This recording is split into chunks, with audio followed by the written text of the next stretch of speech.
નમસ્કાર. હર હર મહાદેવ. નવનિર્માણ ન્યૂઝમાં આપનું સ્વાગત છે. નવનિર્માણ ન્યૂઝ એટલે આજની પેઢીનો અવાજ.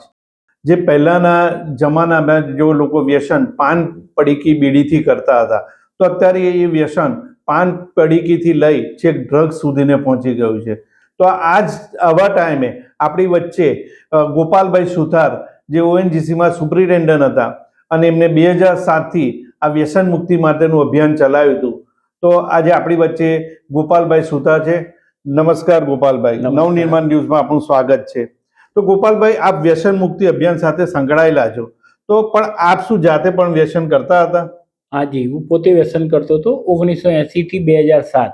રાઈટ. અને એ વખતે કહેવાય કે મિત્રોની સોબત, ખરાબ મિત્રોની સોબત. રાઈટ.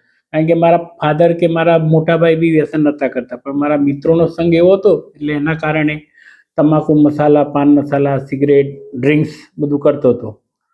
તો આ તમે જે આટલા બધા વ્યસન, તમે પણ વ્યસની હતા, તો તમારામાં પરિવર્તન કઈ રીતે આવ્યું ને તમે આ વ્યસન મુક્તિનું અભિયાન કઈ રીતે ચલાવ્યું? તમારા મગજમાં કઈ રીતે વિચાર આવ્યો?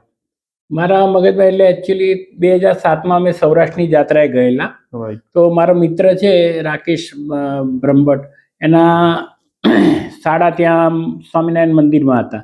એટલે મેં એને એવું કહ્યું કે મેં કઈ ચિઠ્ઠી લખાઈ લે તો બધે રહેવા જમવાની વ્યવસ્થા મફત થઈ જાય. એની રીતે અમે સારંગપુર ગયેલા. એકચ્યુઅલી હું તો દર્શન કરવા ગયેલો કચ્છભંજન દેવના, હનુમાનજીના, અને પાછળ રાત્રિ રોકાણ સ્વામિનારાયણ મંદિરમાં કરેલું. પણ એ દિવસે દેવ દિવાળી હતી સવારના ટાઈમમાં, અને તમાકુ મસળતો હતો. અને ત્યાં આગળ સંતો જે નવા બને ને ટ્રેનિંગ સેન્ટર હોય, એટલે એ ચોગાન સાફ કરતા હતા. એટલે મારા મગજમાં તો એવું જ હતું કે નોકરી કરવી સરકારી, સાધુ થવું તો સ્વામિનારાયણ, અને ના મળ્યું ખાવાનું, થઈ ગયા બાવા. પણ એ સંતોને જોયા તો પછી એક કાકાને મેં પૂછ્યું, આ સંતો કેમ? એટલે કે ભાઈ આ બધા સંતો એજ્યુકેટેડ છે, એ લોકોની 3 વર્ષની ટ્રેનિંગ હોય પછી સાધુ સંત બની શકે, 15 દિવસ. એટલે પછી તારે થયું કે આ બધા આવા એજ્યુકેટેડ છે, અમેરિકા, લંડન, ઓસ્ટ્રેલિયા. અને બસ એ જોઈને પ્રમુખ સ્વામી મહારાજના મને દર્શન થયા અને એ વાઇબ્રેશન આવ્યું મને. અને એ દિવસથી મેં તો છોડ્યું, પણ મારા બંને દીકરા બી વ્યસની હતા.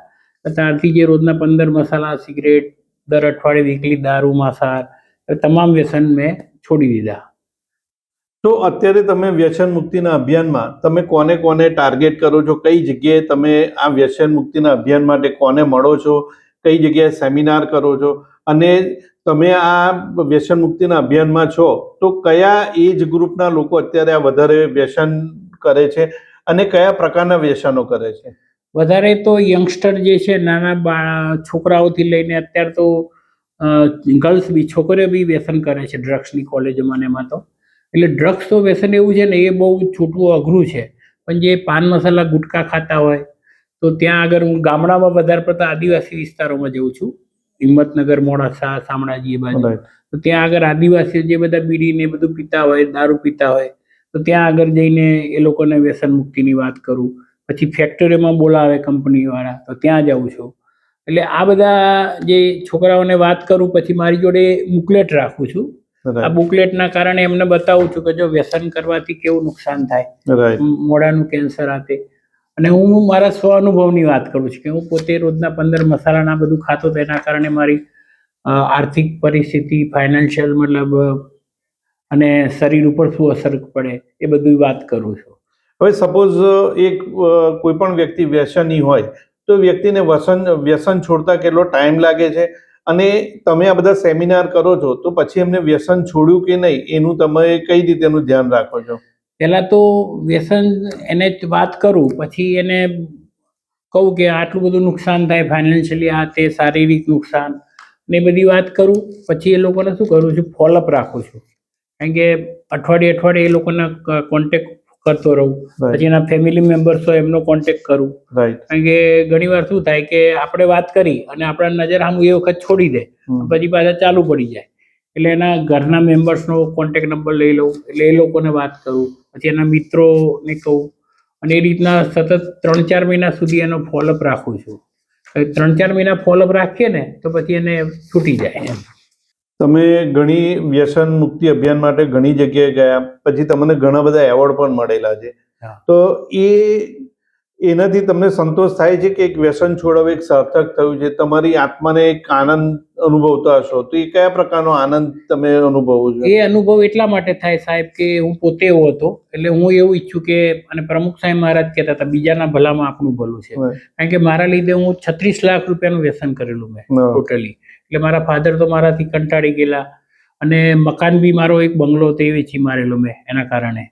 અને એના લીધે મને થાય કે બીજાનું જીવન સુધરે, એના પરિવારનું, એના પત્ની, એના બાળકો પર ખરાબ સંસ્કાર, કારણ કે બાપ એવા બેટા, તો બાપ વ્યસન કરતો હોય તો એના છોકરાઓમાં બી વ્યસન આવે, કારણ કે હું પોતે અનુભવેલું છે, કારણ કે હું પોતે એવો એટલે મારા દીકરા બી એવા હતા.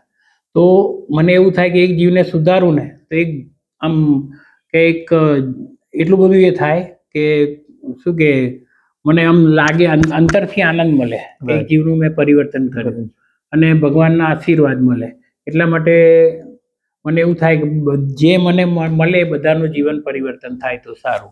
અને હવે તમારા આ જે વ્યસન મુક્તિનું અભિયાન ચલાવો છો, તો હવે તમારું આગળનું લક્ષ્ય શું છે, કે કઈ રીતે નવા કોઈ આઈડિયા આવ્યા છે કે જેથી હજુ પણ વ્યસન મુક્તિ અભિયાનમાં તમે લોકોના વ્યસન છોડાઈ શકો? હવે વિચાર એવો આવે છે કે પ્રોજેક્ટર એક રાખવું, અને ગામડાઓમાં જ્યાં છે ને કે રાતના ટાઈમે આવો વ્યસન મુક્તિ, પહેલા તો ગામડામાં એ રીતના આખા દિવસ દરમિયાન આપણે વાત કરીએ દિવસે કે આ રીતના ફિલ્મ રાખવામાં આવી છે, એટલે ત્યાં આગળ પછી રાતના ટાઈમે બધા એકત્રિત થાય, એમાં શું છે હજારો લોકો થાય, તો એ લોકોને મેસેજ આપણે કન્વે કરીએ, પહેલા ફિલ્મ બનાવીએ વ્યસન મુક્તિની, અને પછી મારી પોતાની ડોક્યુમેન્ટરી છે 10 મિનિટની, કારણ કે એમાં હું પોતે ડ્રિંક્સ કરતો તો એ બધું છે, એટલે થાય કે આ વ્યક્તિ આવો હતો ને આ સુધર્યો તો આપણે સુધરવા જેવું ખરું. એટલે હવે મેં એવું નિશ્ચય કર્યો છે કે ગામડામાં આ રીતના પ્રોજેક્ટર દ્વારા બધે ફરું. તમને કયા પ્રકારના એવોર્ડ મળ્યા છે? આ વ્યસન મુક્તિ અભિયાન જે ચલાવ્યું છે એમાં તમને કયા પ્રકારના એવોર્ડથી સન્માનિત કર્યા? ગયા વર્ષે મને 2024માં 13/11/2024 દિલ્હીમાં વ્યસન મુક્તિ એવોર્ડ મળેલો. એ પછી હમણે 2 ઓક્ટોબરે મહાત્મા ગાંધી એવોર્ડ બોમ્બેમાં મળ્યો, અને 1 ડિસેમ્બરે મને બોમ્બેમાં ફરી પાછો એવોર્ડ મળ્યો. એટલે અત્યાર સુધી એવોર્ડ 3 મળ્યા. પણ આ બધા એવોર્ડ તો ઠીક છે, આપણે થોડું પ્રોત્સાહન મળે, કારણ કે કોઈ બી વ્યક્તિ આજે સારું કાર્ય કરતો એને બિરદાવે તો એના ઉત્સાહ ઓર આવે. બાકી તારક મહેતા ઉલ્ટા ચશ્મા એ મારા પર ફિલ્મ બનાવી 35 મિનિટની, વ્યસનની માયાજાળ. અને હવે પરિવર્તન નામની એક મારી આવે છે, એ આ ડોક્યુમેન્ટરી છે, અને બીજી ફિલ્મ બી આવે છે.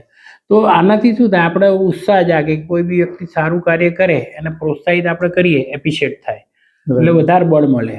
એટલે બીજું તો શું, કારણ કે મને એવું થાય કે મારા જેવો આખો સમાજ સુધરે, ને એ મારી ભગવાનને જ પ્રાર્થના છે કે ભગવાન મારા દ્વારા આ કાર્ય કરાવે છે, એટલે એમની કૃપા અને આશીર્વાદ છે, એટલે બધું થાય છે. પણ તમે જે રીતે કહો છો કે અત્યારે યંગસ્ટરમાં વ્યસનનું વધારે વ્યાપ વધ્યો છે, તો તમે યંગસ્ટરમાં વ્યસનનો વ્યાપ જે વધ્યો છે એ ઘટાડવા માટે, એના અંકુશ માટે તમે કોલેજના વાઇસ ચાન્સેલરને અને પ્રોફેસરોને મળીને કોઈ સેમિનાર કરો છો?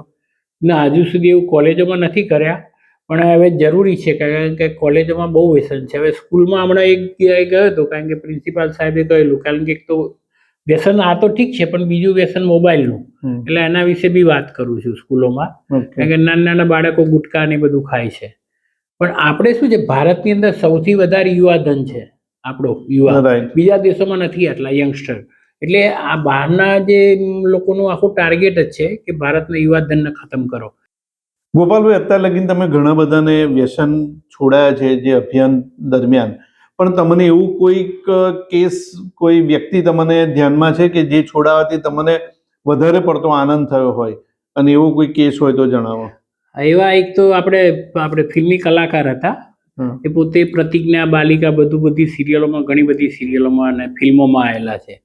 એમનું મૂળ નામ હતું અનુપમ શ્યામ ઓઝા, અને આપણે પ્રતિજ્ઞા સિરિયલમાં સજ્જન સિંહ કરી રોલ હતો એમનો.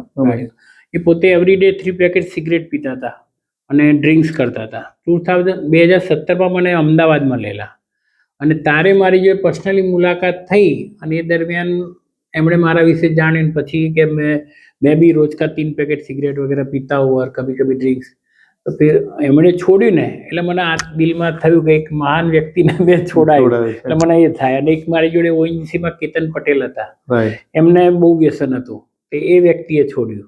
એટલે આ 2 પ્રસંગ એવા છે કે એના લીધે એના ફેમિલીમાં એ થયું. પછી એક સિવિલમાં હતા નેશદ પ્રજાપતિ, એની પત્નીને અપંગ હતી, હેન્ડીકેપ, અને એને મારતા હતા એ નેશદભાઈ. હા. સિવિલમાં નોકરી કરે અને દારૂ પીને મારતા હતા. એટલે એ બેનનું નામ પાછું દક્ષા હતું, મારી સિસ્ટરનું નામ એ દક્ષા, મારી બેન એ અપંગ. એટલે મને એવું થયું કે આમ મને બહુ એ શાંતિ લાગી દિલમાં આ 3 વ્યક્તિનું, એમ ખાસ મારા દિલમાં ટચ થઈ ગયા. ગોપાલભાઈ, આજે તમે આયા અને જે વ્યસન મુક્તિ અભિયાન માટે જે બધી માહિતી આપી, અને નવનિર્માણ ન્યૂઝ પણ આજે તમને અમારા તરફથી એક મેસેજ આપવા માંગે છે કે અત્યારે જે યંગસ્ટર છે એમાં જે પાન પડીકી મસાલાથી લઈ જે ડ્રગ્સ સુધીની જે દરેક પ્રકારનું વ્યસન જે કરે છે, તો એ વ્યસનથી એ વ્યક્તિના જીવનમાં ઘણા બધા તકલીફો થાય છે. જે કેન્સર સુધીના કેસ અત્યારે થાય છે, અને અત્યારે ઘણા દવાખાનામાં કેન્સર પીડિત ઘણા બધા મોસ્ટ પ્રોબેબિલિટી કેન્સર વ્યસનના કારણે થતા હોય છે. તો જો આ વ્યક્તિ વ્યસન ના કરે અને એ વ્યક્તિના જવાથી એ ઘરમાં કેટલું તકલીફ થાય છે, એના મા બાપોથી લઈ અને એના ફેમિલીને રિલેટેડ ઘણા બધાને તકલીફ થતી હોય છે. તો આપણે જાતે કરીને આ કૂવામાં ના પડીએ અને વ્યસનથી દૂર રહીએ. અને આજે આપણે ગોપાલભાઈએ ઘણી બધી માહિતી આપી, અને એ બધું ધ્યાનમાં રાખી આપણે આપણું જીવન એક સાત્વિક રીતે પૂર્ણ કરીએ એવું નવનિર્માણ ટીમ તરફથી પણ અમે તમને આહ્વાન કરીએ છીએ. અને આજની પેઢીને અમે ખાસ, અમારો સ્લોગન છે કે નવનિર્માણ ન્યૂઝ એટલે આજની પેઢીનો અવાજ, એટલે આજની પેઢીને જ અમે ખાસ ટાર્ગેટ કરીને કહીએ છીએ કે તમે વ્યસનથી દૂર રહો, અને એક ભારતને 2047માં જે આપણે વિકસિત ભારત બનાવવું છે તેના માટે વ્યસન આપણે છોડવું જરૂરી છે. નમસ્કાર. હર હર મહાદેવ.